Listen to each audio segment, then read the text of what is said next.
Hello, everyone. Hey, y'all. We have a special guest with us, but let me tell you who we are first. I am Titia Owens, the madre. And I am Chyna Elizabeth, the daughter. And who are you? I am Esther Phillips, the mother. Okay. Of the mother. Well, you are here at the OK Den show, and we have a special edition. We are celebrating Mother's Day. Yes. And we wanted to bring my mother and Chyna's grandmother here with us today. She doesn't like to be called grandmother, but Ma. We'll get Ma. into that. Ma is what everybody calls her. And we're so excited to have her, but we're going to be learning a little bit about, of course, some of our past experiences, but the title of this show is Life After a Stroke.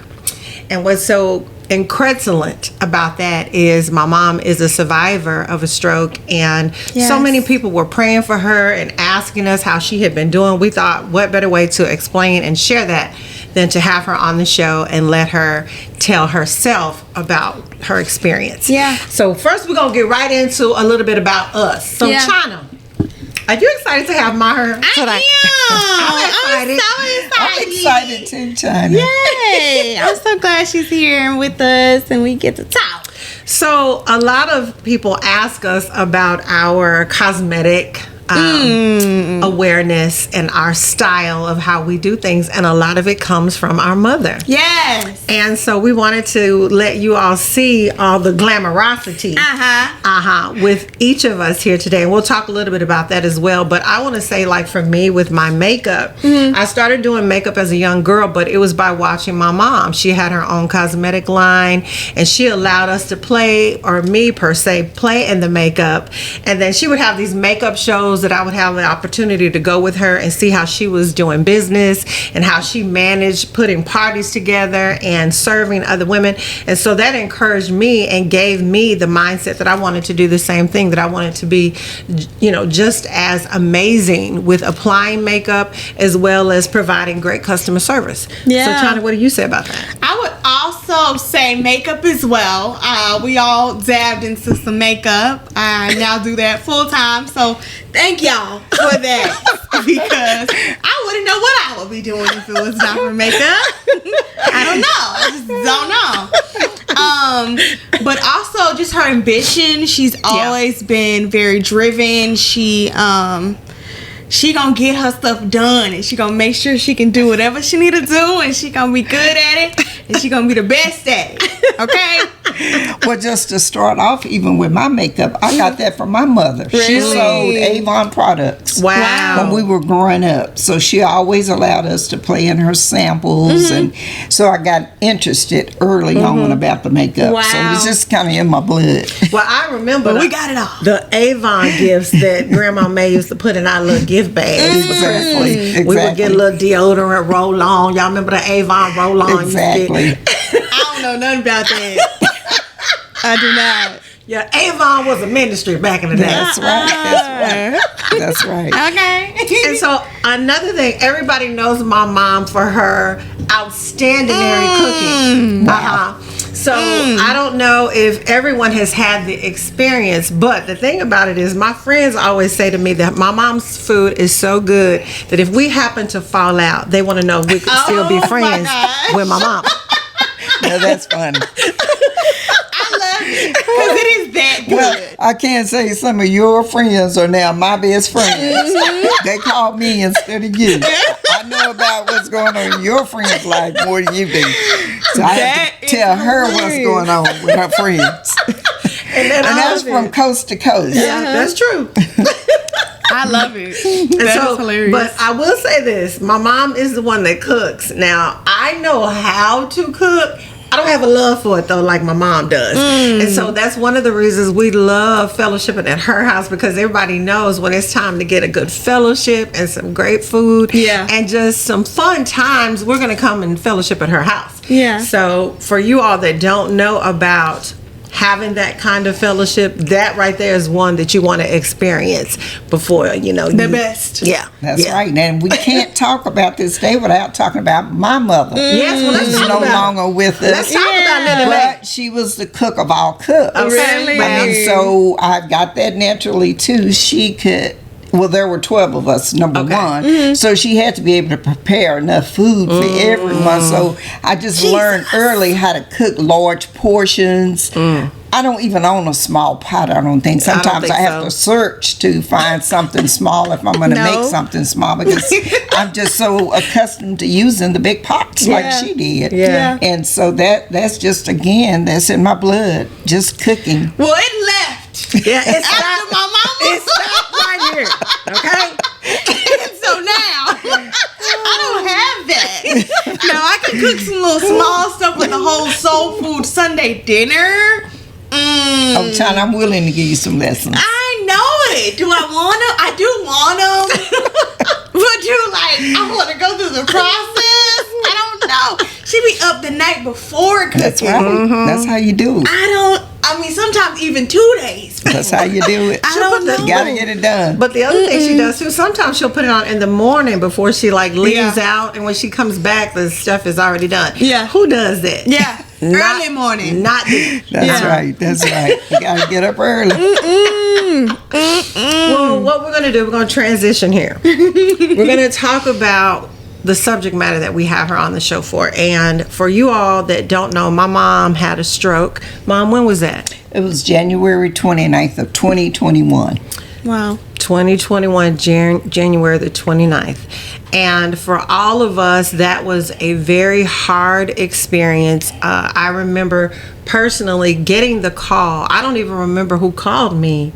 I believe it was Chyna. Was it you, Chyna? No, you called me. Okay, I called you, but you weren't at Mom's? I was at the house, but I was upstairs. Okay, so that's what happened. So somebody called me first. It might have been Nina or Lisa. Okay. Nina or Lisa Nina. called me and told me, I don't think they said what had happened to you, but they said the ambulance was on its way to the house. And I called Chyna and said, Chyna, where are you? You told me you were there, I believe, at the house. Yeah, I was upstairs. And I said, I think Mom is downstairs. Something is going on with her. They're calling the police. No, you the told me you think she was having a stroke. I did say that? Okay, see, I can't even remember exactly what I said because I was so mentally all over the place. Yeah. So I said that to you, and you became a little frantic. I was very much frantic. And I had to calm her down first before she went downstairs. I remember saying, Chyna, before you go downstairs, get yourself together. And because you need to go down there and assist the process. I'm getting ready to come over there, but I need you to go down there first and manage what's happening. Because I could hear Rev, who is her husband, he was all over the place too. I could hear him in the background kind of talking. He was on the phone with someone, I guess the ambulance or the people who were coming, and he was trying to give the details, but I could just hear in his voice, just by the sound of it, that it was a traumatic experience that was happening. And so, Mom, let's go back to that day. Now, from what we understand, Rev was the one that saw you actually fall. But what is your recollection of the day? Well, I never actually fell. I was actually walking out the back door where his office is located. He was sitting there on the phone talking to Nina, our daughter Nina in Houston.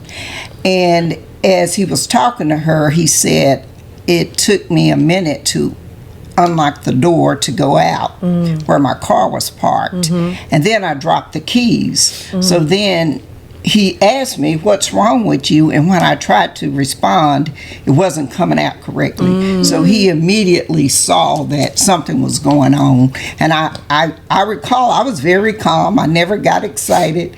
But I heard him say to Nina, call 911.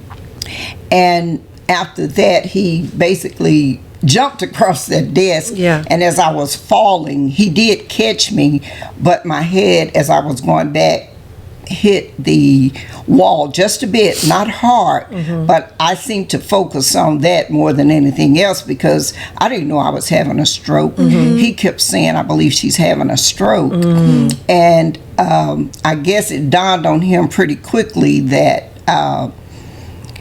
Nina, and again, some of this is kind of vague too. She must have called back and said because she was in Katy, they wouldn't take the 911 call. That he needed to call locally. At the house, and so he dialed 911 and just luckily we live 5 minutes away from the nearest fire station, so I do recall the ambulance getting there so quick. Yeah. And by that time he had laid me down between the door and his office, because I had already opened the door, so rather than just dropping to the ground, he just kind of stretched me out there between the door. And I do recall the paramedics coming and him telling them that he believed I was having a stroke. And so they immediately started doing my vitals. They lifted me up off the floor and put me on the gurney.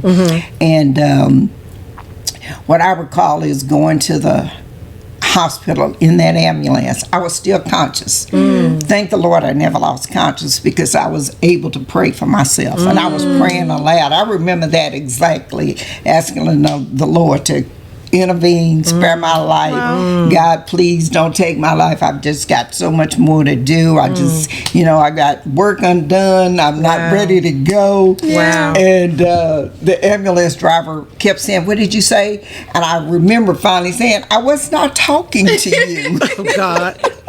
She was coherent enough. Yeah, that's what I'm saying. I was really coherent enough that I was able to tell him, "I was not talking to you." And then when I finished praying, I did start talking to him. I recall exactly me asking him, did he know Creston Whitaker, who is our daughter Lisa's husband, who's a firefighter. So I asked him that, did he know Creston Whitaker? And of course he said no. Okay, but wait, why were you asking him? I didn't ask nothing about my health. I didn't ask about my blood pressure.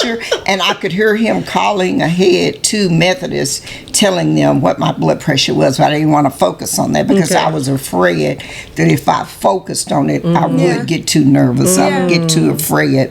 But God calmed my nerves. And when we drove up to Methodist Central on Colorado, they were out there waiting. That I have to admit, that was the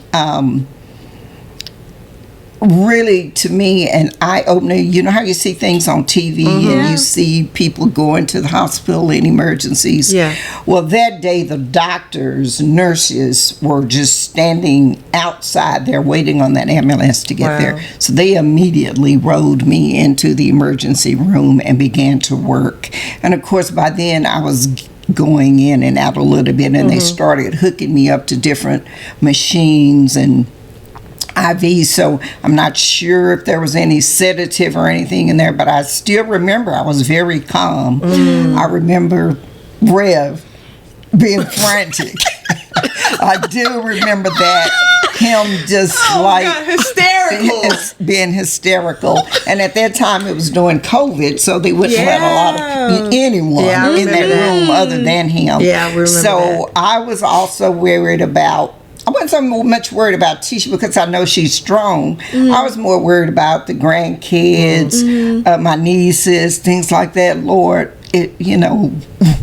what's everybody going to do if I don't make it out of here? And I was thinking things like that. I don't know what you're supposed to think at a time like that, but that's where my mind was. What is my family going to do if I don't survive?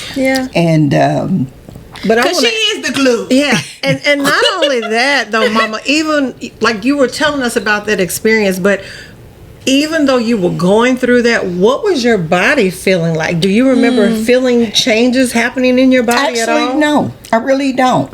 I didn't have any. I do remember I didn't have any feeling over on my left side. And again, I could hear the discussions of the doctor saying, the stroke is on the left and we need to get her down to do MRI. We need to do a CAT scan. I could hear him talking about all the tests I needed to get to see how bad the damage was, to see if I had any blood clots on my brain, which I did. After all these tests were done, they came back and said I had blood clots, so they immediately wanted to do surgery to get rid of the blood clots. But I'm going to tell y'all, the Lord was intervening already, because when they went in there to get the blood clots, they were already gone. Wow. Nowhere to be found. Nowhere to be found, the blood clots. So they ended up not doing the surgery per se. And there's a drug that I have to just say that most people don't know anything about. If you've never had a stroke, there's no reason you should know this stuff, probably, unless someone in your family's had a stroke. Right. But there is a drug called TPA that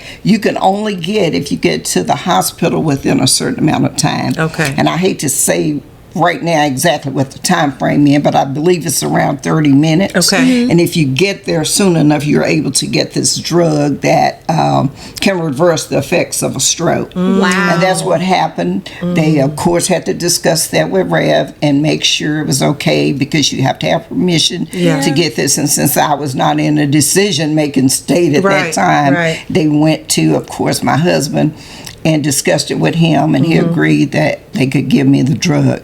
And within 30 minutes, then when you say, could you feel it, I started feeling the effects of that drug going through my body, and I moved my hand. And that's when I got emotional, when I was able to move my hand and my leg, because before that they kept saying, move your hand, move your leg, and I wasn't able to do that. And then when I did it, that's when I thought, thank you, Jesus, because that drug was in me and it was working. Wow. Yeah. To God be the glory. To God be the glory, because after that I was taken, of course, to ICU, where I stayed several days.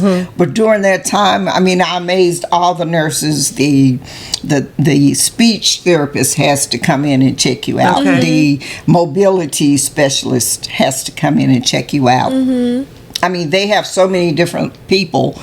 You never realize how your body gets affected by stroke, but there are so many people left paralyzed, so many people left without being able to use their limbs, so many people unable to walk, do those kinds of things. So the doctors were just amazed. I was up walking like nothing had happened, talking. So they quizzed me and asked me, just to make sure my mental faculties were good. They asked me something about, tell the most unusual story about the work that you do. And I don't know why it came to my mind, because you all know I do contract work for the U.S. government, and I investigate employment discrimination complaints. All I could think about was this case where the husband and wife worked together and ended up having affairs on the job. And they both got fired, but then they ended up filing complaints. When I told that nurse, the therapist, that case, she just looked at me and basically said, ain't nothing wrong with you. She said, if you can remember details like that, you're good. So I'm signing off on you. So it was the same thing when they did the walk. You have to do a lot of walking in the hospital to make sure, you know, your legs and everything are okay. Even that doctor was like, I think you're good to go home. So they put me in a room, and then next thing I know, I was going home. And immediately when she got home, she was wanting to do everything. Yes, it was hard not to. I mean, I was feeling good. I am blessed to be one of the people to not have residual effects from having a stroke. And again, I thought back, well, you know what? My mom had a stroke about the same age that I was when I had mine. And then I thought about, you know what? She never said anything about that stroke again. You never heard about it. If you didn't know it, you would not know that she had a stroke, because she never discussed it. What age was that, Mom? She was about 65 when she had hers, yes. So I thought to myself, well, I'll that's what I'll pray and ask God for, because the doctors, they keep saying, if you've had one stroke, you're subject to have another. I didn't know that. It's a known fact that normally if you have one, you can expect to have another. But my mom never had another one, and she lived an additional 20 years, you know, without having another stroke. So I do pray and ask the Lord, never want a stroke again. Because again, even though I may not have had a lot of physical pain, but that emotional, mental, and then to think of everything your family goes through. I don't wish that on anyone. For sure. I don't. So let me ask you this. You said something about me. When you were thinking about your family, you said, but my daughter is strong. Exactly. You did say that. Yes, I So did. will you give us a little context of what you're saying when you say your daughter is strong? Okay. Well, number one, what I meant by that was strong in her faith. Yeah. That's what I meant when I say strong. Because my daughter taught me how to have more faith. She went through a battle of cancer a number of years ago, and her faith did not waver. Wow. Mine did. I have to admit, God knows mine did, because that was my child. And I'm thinking, God, I don't think I'm going to be able to do this. Yeah. But I saw how strong she was and how her faith was and how she believed. It made me say, well, if the Lord can do that for her, he can do that for me. Amen. That's You see what amazing. I'm saying? Yeah. She was so strong in her faith. And then when I was with her the day she went in for her final consultation or whatever, and the doctor came out and said he didn't see the cancer anymore. It was like she was cancer free. She praised the Lord right there in his office. Well, we all did, because we were so excited, because I drove there thinking to myself to be prepared for the worst. You know, we got to deal with this. We're gonna deal with it no matter what happens. And when we walked in there, I mean, she was excited, but yet she already knew. She had already claimed healing. Yeah. You see what I'm saying? Yeah. So from that day on, I thought my daughter is one of the strongest women that I know when it comes to being faithful, having faith, knowing that God is able to do anything but fail. Amen. I tell you. And so that day laying in there, that's what I thought about. Of course, you came to my mind first, because you are my first heartbeat. I just thought to myself, you know what? My daughter will be able to accept whatever the Lord allows. Yeah. And she had to get me right, because I am not there. I have faith. But it's strong. Yes, yes. Oh, when she called me, Yes. hysterical. Yes. Immediately. So she was like, you can't go down there being like that.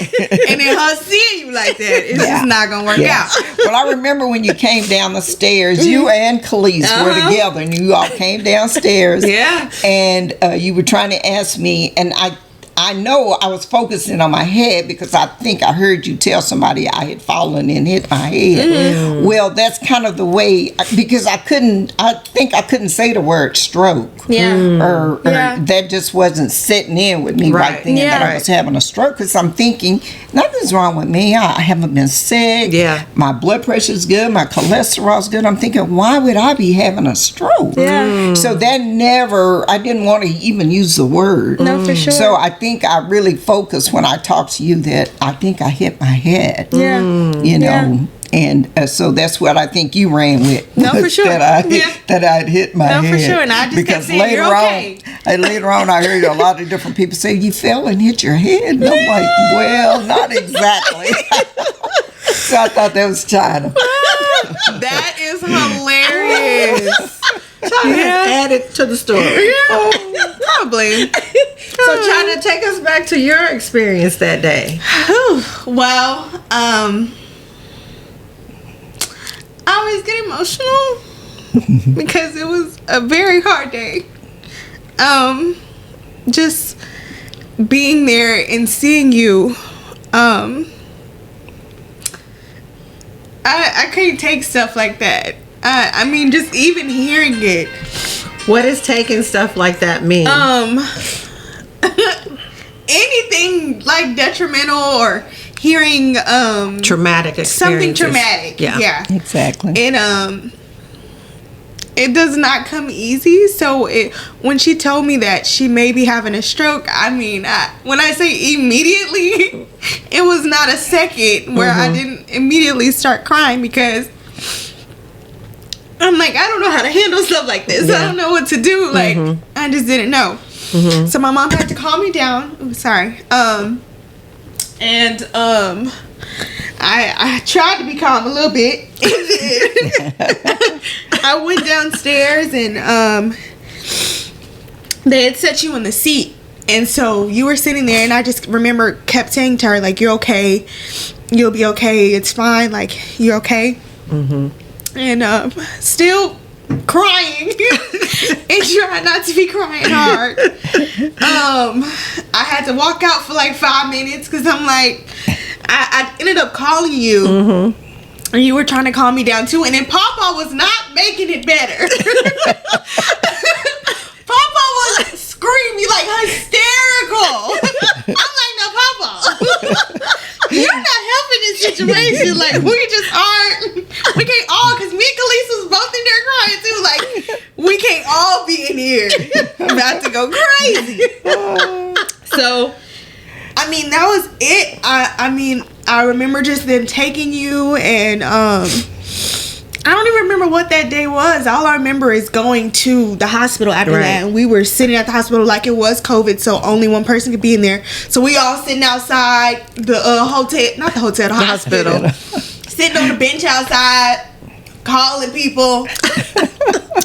We literally had a family reunion at the hospital. Outside. Because there was so many family members and friends that came, and because we couldn't go into the hospital, we just decided to park outside. Yeah. So the cars were parked outside, and there were some benches in front of the hospital. So we literally sat out there for hours until we had to go home. But I was not trying to leave. I wanted to be there for my mom. Yeah. And even though we couldn't be in the hospital, I wanted her to know that I was there, and I wanted Rev to be able to come downstairs and let me know what was happening. Yeah. I wanted to be there if anything were to change, or, you know, and everybody was outside praying, and we started posting about it. And when I tell you, the world came forth praying for my mom. That's right. Yeah. That's right. And so I wanted you to speak to those people, because you had gotten so many messages and emails and cards from different people that just had you on their minds. Mm-hmm. So I wanted to give them an opportunity to hear you, because we still get those calls. That's right. And I do. I mean, it was unbelievable. Someone said I broke the internet. Because people were praying for me all over the world. Yeah. I mean, I was getting world messages from Africa, different people saying that I was on a national prayer list and they wanted to pray for me. I mean, you wouldn't believe the cards I got in the mail. How my address got out there, I don't know. But I have a stack of cards, and I haven't gotten rid of them. I still have those cards where so many people sent me cards. So many people sent me gifts. There were gift cards. I mean, I just can't count the number of cards that I received. So I was so grateful and so thankful, because I just do believe that God answered all those prayers. I mean, that's why I'm here today, just because, I mean, it was so powerful how the people prayed, how the people came, how the people, I mean, they definitely had a vigil outside of the hospital. And of course, I was hearing all this. Again, like I said, once I was in a room, I was very coherent, so I knew exactly what was going on. So I was amazed even at the hospital with all the attention I was receiving. You would have thought I was a celebrity or something. And you are. That's what it's giving. Yes, I tell you. Well, I looked at it as though the devil was just attacking my body. And I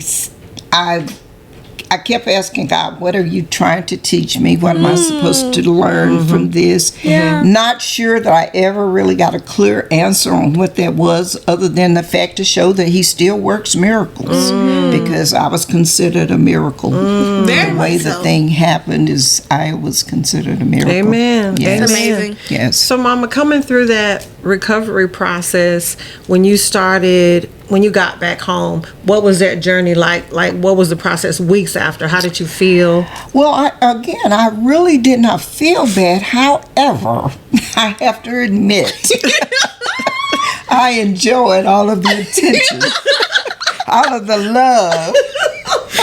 all of the care that I received That is so funny. from my husband, my children, my grandchildren, and my nieces. You know, everybody was so attentive that I probably soaked it up a little bit longer than I needed to. What were they doing, Mama? Like, give us some of the just things. some examples of that. Bringing food. I didn't cook for weeks. Cleaning, doing whatever I wanted. You know, they were treating me like I really was just down and just couldn't do anything. So I just accepted it. I love it. I love it. Sometimes I just accepted it and took it all in. Yeah. And was very grateful. Yeah. I tried to let people know I was very grateful. Yeah. But I tell you what, I was able probably long before I admitted it. To do whatever I needed to do. Now the doctor did, send me home with some precautions of certain things. You know what I'm saying? And I tried to follow those things, but of course I did have to have therapy, just a small bit, not a lot. Like a lot of people have to go and stay in therapy for months after they've had a stroke. Well, I did not have to do that. Wow. Now, again, I don't know if this is for this episode or the next, but I did have another traumatic experience later on in the year that was just a totally different thing. It wasn't a stroke, but I had an episode where I was getting a test done. And the heart doctor, because let's go back to the stroke, they never really figured out if it was from my heart, because I do have a hole in my heart. Okay. So they really attributed the stroke to the hole that's in my heart. Okay. And so when months later, in November of the same year of 21, so we're not talking a year later, I was going in to have a test done, and the heart doctor, punctured my esophagus. That's correct. Well, with that, I immediately, I don't know how you say it, if I became septic. I had sepsis, which is where your organs shut down. Okay. My kidney, lungs, all of that was shutting down. So that was the traumatic experience of a lifetime. Now the stroke again, it was traumatic. But this was off the charts. Times 10. Because I did not know what had happened. I obviously went immediately into a stage where they had to ventilate me. My life was just barely hanging on because with sepsis you just can't control what goes on within your body. And so I stayed on the ventilator 14 days and then in the hospital 35 days. 35 days, yes. We lived at the hospital for 35 days. And that seemed like a year. It did. It felt like it was forever. Like 35 days doesn't even give it justice of how it felt in that time. Well, I woke up a little bit, not much, because again, I was on a ventilator, but you can subconsciously hear a little bit. And because I was so heavily drugged, because they didn't want me moving or anything, the drugs had me just really having a lot of dreams, what I call I want to hear about one of them dreams. Oh my goodness. Tell the people about Should we get into the dreams? Tell the people about them dreams. I don't know we want to tell the people about the dreams, because some of them seem so real, and I've had so much fun telling everybody about those dreams. But Chyna, one was about you in particular. We don't have to get into that one. Chyna, I swear, We can Chyna. leave that one. Let her tell it. It seems so real that I thought my Chyna doll got married. Well, she said I got pregnant. Yeah, And first she then I got got pregnant. married. That's right. And then got married. That seems so real to me. I had to ask Chyna when I did wake up, Chyna, did you get married? And I'm just like, huh? What? What happened, Mama? Though she got pregnant first. Yes, she did. Oh, yes, goodness. yes. And then you fixed it. What did I do? What did I do? You wouldn't made this boy marry her, basically. Oh, my and God. I can't tell you now who the boy was. I know exactly who it was. Yes, I can't remember. I think everybody knows Well, no, who it was. We're going to keep it out. Oh, that's so funny. But again, that is not the case. But again, it's funny now, but back then, it was not funny because I just really... Now, that's when I really prayed a lot. Even again, like I said, I was unconscious, but yet I was able to ask the Lord again, God, you worked a miracle in January. Right, You work it in November. Right. Of course, right then, I didn't know what month it was, but I do remember asking the Lord again, to please intervene because I just felt like I still had a lot of work to do. You know how some people say, well, I'm ready. I'm not ready. Yeah. I don't want to go. Yeah. I don't want to go yet. I want to stay here as long as I can and do all the things I can for all the people I can for just as long as I can. Well, because I just feel like there's still a lot of work to be done, that I need to do. And again, he spared me again. I mean, with all the dim news of, I'm not sure. Did they tell you that they weren't sure if I was going to make it or not? Oh, for sure. We've definitely felt that just because we could see the state that you were in. I think when I first came to the hospital, I called Chyna. She hadn't seen you, but I said, Mama doesn't look like herself. I said, whatever it is they have her on, whatever medication they had added to your IV or what have you, I felt like it had a negative reaction on your body because you were so swollen. You just did not look like yourself, and for that concerned me because I was thinking, what is going on in her body that is causing all these major changes? And then when I saw the ventilator, my mindset is whenever I hear the word ventilator, I always think the worst. Of course, I was still praying and trusting God that he was going to heal you in that process, but I saw how severe it was when I saw the ventilator. That was what it was for me. Yeah. Because of COVID, I had heard so many negative consequences to being on a ventilator. I knew that because of the hospital that they had done some things that were negative. However, I felt like they were going to try really hard to rectify themselves. So that was one of the positive things that I had. I felt like they were the ones that caused it. So I felt, okay, I know they want to do whatever they can to assist my mom. So I kept praying that Lord, you would just send the doctors that genuinely want to assist her, that want to heal her and use them. That's what I kept praying. And I kept praying over her room. And I was very cautious myself just about anybody coming in there because at that point you could have one guest along with Rev. So Rev was there every day, but different people could come one at a time to join him. But even with that, I didn't want a lot of people in her room. I didn't want anybody seeing her that way because I felt like just covering her, I wanted her to know that I was paying attention to what was going on and I cared about all the things that could possibly happen. And we know my grandmother, she don't want nobody seeing her not looking like herself. You're right. One of the dreams was about Thanksgiving. I dreamed that Titia came and did my hair and makeup and put me on clothes for Thanksgiving. Wow. Yeah, I did. And you're right. I'm glad that you all monitored that situation because I know how it is. Not saying that I'm vain or anything, but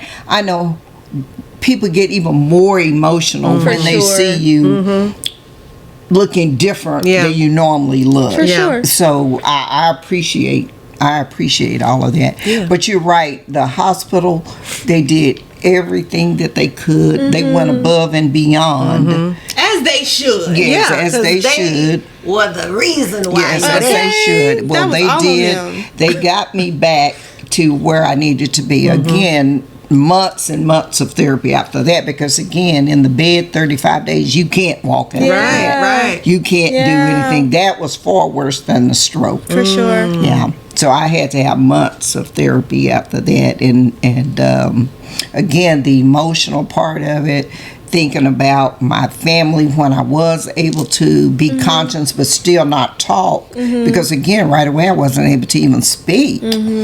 Just the thoughts running through my head of what is everybody thinking, how's Helen, my baby sister, I'm thinking of all these people, Angie and Carla, I'm thinking what in the world is going on, what are, Chyna, Chris, everybody. I'm like, Lord, Rev is home by himself with Khalees trying to take her to school. What is going on? So all these thoughts are running through your mind. So again, I just feel like it wasn't my time. Yeah.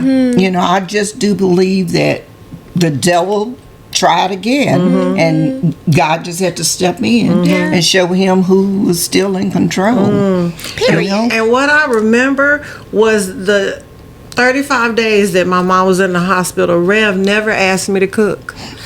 Not one time. Not one time. And he was hungry. That is hilarious. What was the reason? I don't know.